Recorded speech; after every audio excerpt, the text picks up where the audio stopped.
Hi friends, എല്ലാവർക്കും enjoy life മീഡിയയിലേക്ക് സ്വാഗതം. ഇത് നല്ല ഒന്നാമതൊരു ഡ്രാഗൺ ചിക്കൻ്റെ റെസിപ്പി ആയിട്ടാണ് ഞാൻ വന്നിട്ടുള്ളത്. ഡ്രാഗൺ ചിക്കൻ ആക്ച്വലി ഒരു ചൈനീസ് റെസിപ്പിയാണ്. പക്ഷെ നമ്മുടെ കേരള സ്റ്റൈലിൽ നല്ല സ്പൈസി ആയിട്ട് നന്നായിട്ട് ഫ്രൈ ഒക്കെ ചെയ്തെടുത്തിട്ടാണ് ചെയ്യാൻ പോകുന്നത്. വീഡിയോ സ്കിപ്പ് ചെയ്യാതെ മുഴുവനും കാണണം. അപ്പോൾ എങ്ങനെയാണ് നമ്മുടെ ഡ്രാഗൺ ചിക്കൻ ചെയ്യുന്നതെന്ന് നമുക്ക് നോക്കാം. അപ്പോൾ നമ്മുടെ ഡ്രാഗൺ ചിക്കൻ തയ്യാറാക്കാൻ വേണ്ടിയിട്ട് നമ്മൾ ചിക്കൻ്റെ പീസസ് എല്ലില്ലാതെ ബോൺലെസ് ആയിട്ട് ഇതുപോലെ ഒന്ന് എടുക്കുക. നമ്മൾ ബ്രസ്റ്റ് പീസാണ് ബോൺലെസ് ആയിട്ട് ഇതുപോലെ എടുത്തിട്ടുള്ളത്. ഇതുപോലെ ചെറിയ കഷ്ണങ്ങളാക്കി നമ്മളൊന്ന് മുറിച്ച് വെക്കുക. അപ്പോൾ നമ്മുടെ ചിക്കൻ നമുക്കൊന്ന് ഫ്രൈ ചെയ്തെടുക്കണം. അതിന് വേണ്ടിയിട്ട് ഒരു ബാറ്റർ തയ്യാറാക്കാനായിട്ട് നമ്മളൊരു പാത്രത്തിലേക്ക് കുറച്ച് കോൺഫ്ലവർ ചേർത്ത് കൊടുക്കാം. ഞാനിവിടെ ഒരു 4 ടീസ്പൂൺ കോൺഫ്ലവർ ആണ് ചേർക്കുന്നത്. ഒരു 4 ടീസ്പൂൺ കോൺഫ്ലവർ. ഇനി അതിലേക്ക് നമുക്കൊരു 1/2 ടീസ്പൂൺ മുളക് പൊടി ചേർത്ത് കൊടുക്കാം. ഇനി ഇതിലേക്ക് ഒരു മുട്ട നമുക്ക് ചേർത്ത് കൊടുക്കാം. ആവശ്യത്തിന് ഉപ്പ് ചേർത്ത് കൊടുക്കാം. ഇനി ഇതിലേക്ക് നമ്മൾ ചേർക്കാൻ പോകുന്നത് സോയാ സോസാണ്. 1 teaspoon soya sauce. ഒരല്പം വെള്ളം കൂടി ചേർത്തിട്ട് നമുക്കിത് നന്നായിട്ടൊന്ന് മിക്സ് ചെയ്തെടുക്കാം. നന്നായിട്ടൊന്ന് മിക്സ് ചെയ്ത് കൊടുക്കാം.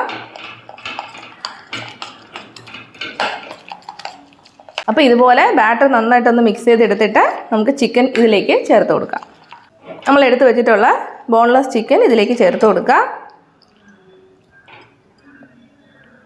ഇനി നന്നായിട്ട് മിക്സ് ചെയ്ത് കൊടുക്കാം. നമ്മുടെ ഈ ബാറ്റർ ചിക്കനിലൊക്കെ നന്നായിട്ടൊന്ന് പിടിക്കട്ടെ.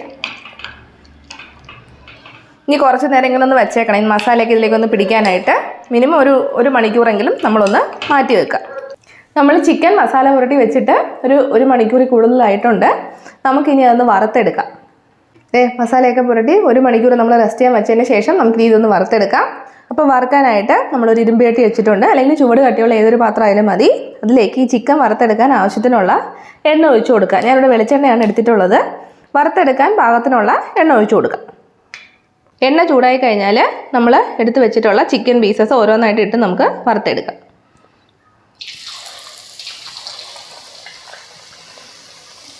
നന്നായിട്ടൊന്ന് മുരിച്ചെടുക്കാം.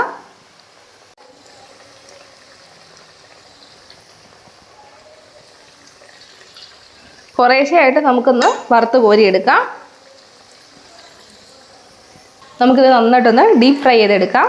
നന്നായിട്ടൊന്ന് മുരിഞ്ഞ് കിട്ടണം. നമുക്ക് ചെറുതായിട്ടൊന്ന് മുരിഞ്ഞ് വരുമ്പോൾ തന്നെ നമുക്കൊന്ന് തിരിച്ചിട്ട് കൊടുക്കാം. അപ്പം നമ്മുടെ ചിക്കനൊക്കെ നമ്മൾ നന്നായിട്ടൊന്ന് വറുത്തെടുത്തിട്ടുണ്ട്. ഇനി നമുക്കിതൊന്ന് കോരിയെടുക്കാം.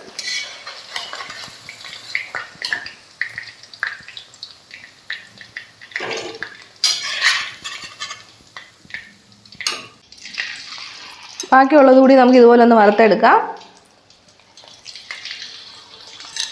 ചിക്കൻ എല്ലാം നമ്മളിതേ വറുത്തെടുത്തിട്ടുണ്ട്. കണ്ടോ, ഇതുപോലെ നല്ല ക്രിസ്പി ആയിട്ട് വറുത്തെടുക്കാം.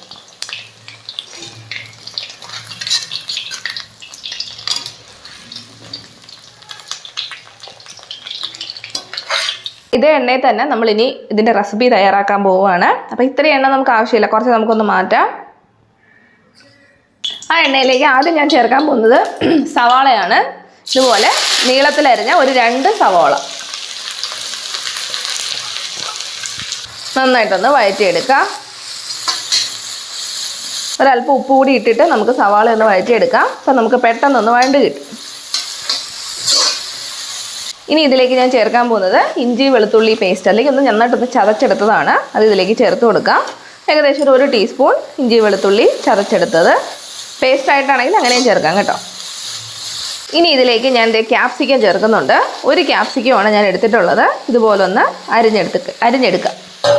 അതും കൂടി ചേർത്ത് നമുക്ക് നന്നായിട്ടൊന്ന് വഴറ്റിയെടുക്കാം. ഇത്രയും ആയിക്കഴിഞ്ഞാൽ നമുക്കതിലേക്ക് ഒരു 1/2 ടീസ്പൂൺ മുളക് പൊടി ചേർത്ത് കൊടുക്കാം. 1/2 ടീസ്പൂൺ കുരുമുളക് പൊടി, അതുപോലെ തന്നെ കുറച്ച് ചില്ലി ഫ്ലേക്സ്.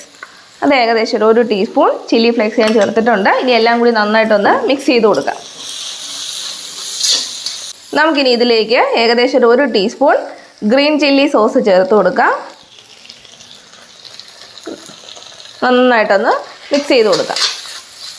ഒരല്പം കൂടി സോയാ സോസ് ചേർത്ത് കൊടുക്കാം. പിന്നെ നമുക്ക് വേണ്ടത് ടൊമാറ്റോ സോസാണ്. ഒന്നുകിൽ സോസ് ചേർക്കാം, അല്ലെങ്കിൽ കെച്ചപ്പ് ചേർക്കാം. അപ്പോൾ കുറച്ചുകൂടി ഒരു മധുരം കിട്ടും നമുക്ക്. അതും ഏകദേശം അത് ഇച്ചിരി കൂടുതൽ ചേർക്കാം. ഒരു 1.5 ടീസ്പൂൺ ഞാൻ ചേർത്തിട്ടുണ്ട്. ഇനി ഒന്ന് മിക്സ് ചെയ്ത് കൊടുക്കാം. നമ്മുടെ ഈ മസാലയ്ക്ക് ആവശ്യത്തിനുള്ള ഉപ്പ് ചേർത്ത് കൊടുക്കാം.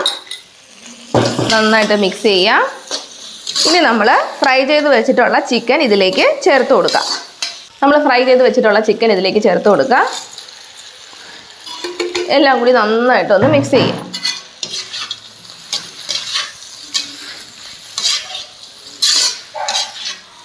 ഒരു 10 മിനിറ്റ് ഇതിനകത്ത് കിടന്ന് നമ്മൾ നന്നായിട്ടൊന്ന് മിക്സ് ചെയ്ത് കൊടുക്കണം. ഒരു ലോ ഫ്ലെയിമിൽ ഇട്ടാൽ മതി. ഇനിയിപ്പോൾ ഹൈ ഫ്ലെയിമിൻ്റെ ആവശ്യമൊന്നുമില്ല നമുക്ക്. ഇനി ഫൈനലായിട്ട് നമുക്ക് അതിലേക്ക് കുറച്ച് വെളുത്ത എള്ള് ചേർത്ത് കൊടുക്കാം. ഇനി എല്ലാം കൂടി ഒന്ന് മിക്സ് ചെയ്യാം. കാഷ്യൂനട്ട് ഒന്ന് മൂത്ത് വരുമ്പോഴേക്കും നമുക്കതിലേക്ക് കിസ്മിസ് ചേർത്ത് കൊടുക്കാം. അതും കൂടി ഒന്ന് എന്താ പറയുക, ഒന്ന് വീർത്ത് വരട്ടെ. എണ്ണയിൽ കിടക്കുമ്പോൾ തന്നെ അത് വീർത്ത് വരുമല്ലോ. നമ്മുടെ കിസ്മിസും കാഷ്യൂനട്ടൊക്കെ നന്നായിട്ട് റോസ്റ്റായിട്ട് വന്നിട്ടുണ്ട്. ഇനി നമുക്ക് ഫ്ലെയിം ഓഫ് ചെയ്യാം. ഇത് നമ്മുടെ ചിക്കനിലേക്ക് ചേർത്ത് കൊടുക്കാം. കിസ്മിസും കാഷ്യൂനട്ടും ചിക്കനിലേക്ക് ചേർക്കുക. എല്ലാം കൂടി വീണ്ടും ഒന്ന് മിക്സ് ചെയ്യാം.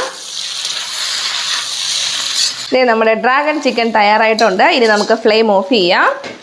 നമുക്കിതൊരു പ്ലേറ്റിലേക്ക് മാറ്റാം.